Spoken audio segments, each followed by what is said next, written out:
Yes, let the relationships be healthy. Nti datinga, it's okay. Don't fornicate.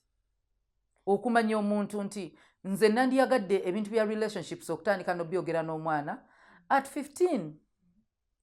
Nti watandika okola decision y'okudatinga ali aware ku nsi nti agenda. So it's okay to date.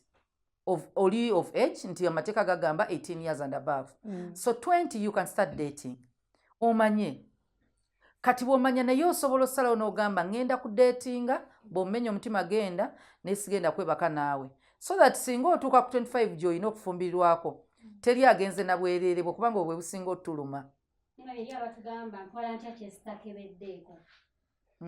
Were you in BS?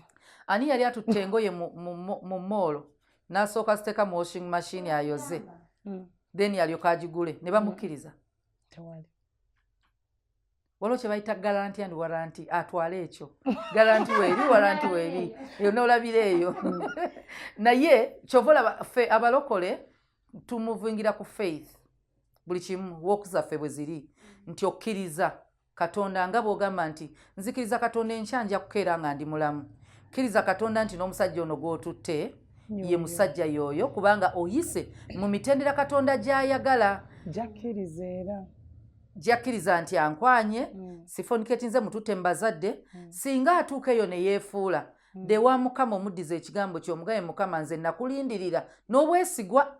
Musajja najja naye laba kyendimu. Katonda asobola okukyusa omusajja oyo n'afuuka kyamwagala abeere. Kubanga obadde mwana mwesigwa, omwana omulungi. So tulivinga bannange by faith, ffenna tetumanyi.